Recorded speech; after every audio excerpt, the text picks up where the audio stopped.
Էլի պիտի տվյալ բերեմ, կարող է էլի չհավանեք այդ տվյալին։ Նախորդի համեմատ հնան աճել է 5-9%։ Հասկացանք։ Բայց աճել են նաև պետության ծախսերը։ Պետության ծախսերն են աճել։ Եվ այստեղ մի կարևոր հարց կա, որքանով է պետությունը իրականացնում ֆինանսների հստակ պլանավորում, կառավարում, ես նկատում եմ նաև ծախսերի մասը։ Օրինակ, մենք ունենք մի այսպես ծախսերի մի հետաքրքիր ծավալ, որոնք որ նույն այդ պետական բյուջեից են գնացել եւ դրանք ոչ վերադառնալու են, ոչ էլ վերաբերում է անիֆի հետ կապված այդ թնջուկում, անիֆ այդ լվացքատան, անիֆի հետ կապված այդ հարցը, պատկերացրեք մոտավորապես առանձին մասնագետներ, դեռևս միջև հետաքննությունը հնչեցնում է մոտավորապես 65-ից 70 միլիոն դոլարի թեմա։ Սա ինչ է նշանակում։ Սա նշանակում է, որ անիֆը, օրինակ 70 միլիոն, դա մոտավորապես 28 միլիարդ դրամ է։ Եթե դրան ավելացնեինք Զանգեզուրի պղնձամոլիբդենային կոմբինատի այս տարի պետական բյուջեում մուծած մոտավորապես 107 միլիարդ դրամը, դրանք իրար հանրագումարում կազմում էին 135 միլիարդ դրամ, իսկ 313 միլիոն դոլար, որ մենք վճարելու ենք մարտի 26-ին, կազմում էր 122 միլիարդ դրամ։ Այսինքն, եթե պետության մեջ ծախսերի իմաստով այս փոշիացումը չկատարվեր, այս գերթանկարժեք վարկ վերցնելու պահանջը չէր առաջանալու։ Մենք այստեղ գործ ունենք մի հարցը, երբ առանձին մասնագետներ հիմնական ֆինանսական բլոկում իրենց տեղում չեն։ Այնինչ նկարագրում եք վատ կառավարման հետևանք է, թե ուրիշ բան։ Իհարկե վատ կառավարման հետևանք է։ Օրինակ, ցանկացած տնտեսվարող, ես չեմ խոսում պետության մասին, ավելի խոշոր, ցանկացած կորպորացիայի ղեկավար Snoop Dogg-ին 6 միլիոն դոլար փող կտար։ Օրինակ Snoop Dogg-ին 6 միլիոն դոլար փող են տվել։ Ուրիշ հարց ես ասեմ, բայց պիտի վերադարձնի ասում են։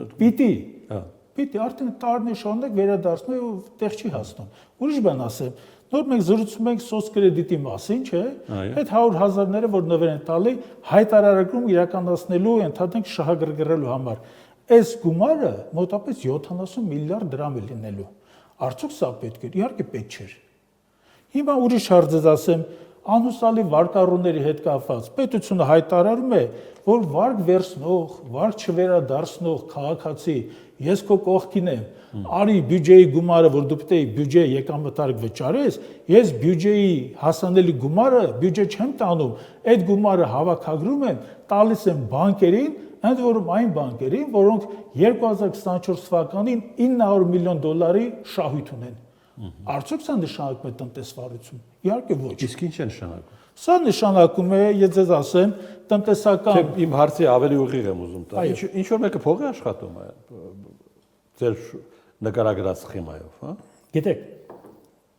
երբ որ մենք հարցը քննարկում ենք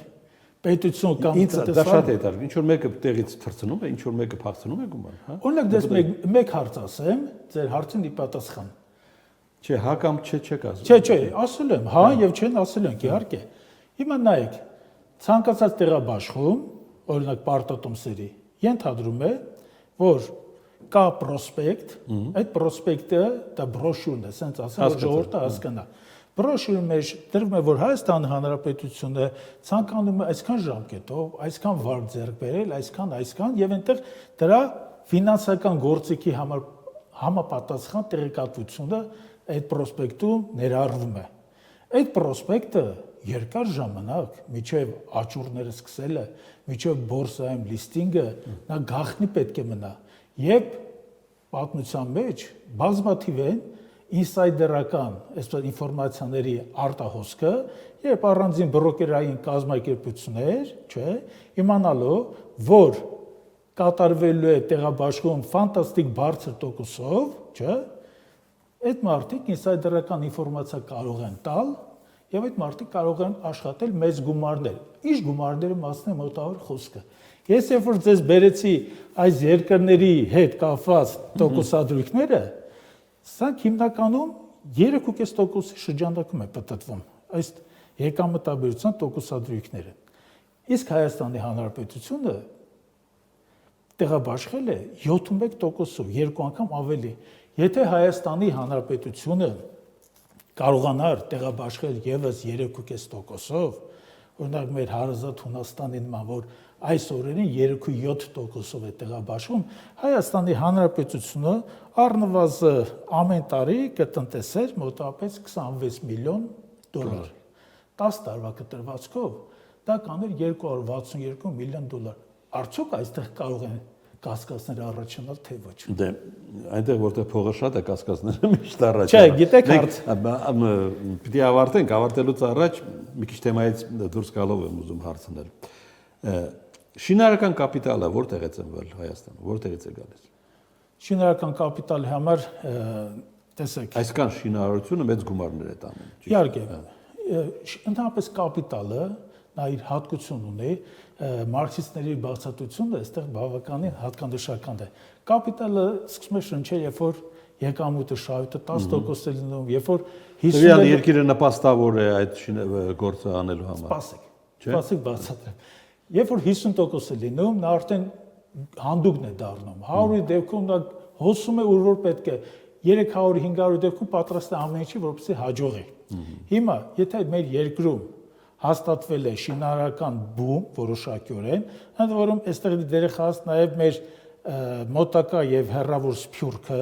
որովհետեւ մարդիկ հայրենասիրության նկարտումներից ելնելով այդտենց ներդրումներ են փորձում կատարել մեր երկրում, ընդ որում մեր երկիրը բավականին շահավետ է ներդրումներ կատարելու համար։ Եվ պատկերացեք, որ շինարարական բումը բնավ չի նշանակում, որ բնակչության զգալի մասը պարզապես ես այդ կարծիքին չեմ, ճիշտ է։ Հիմա հիպոթեքային այդ բայց ազատ բնականon չի լինում։ Հիպոթեքային վարկավորման մեջ մոտավորապես 78000 հոգի է մասնակցում, այս բանկային տվյալներից ես ասում,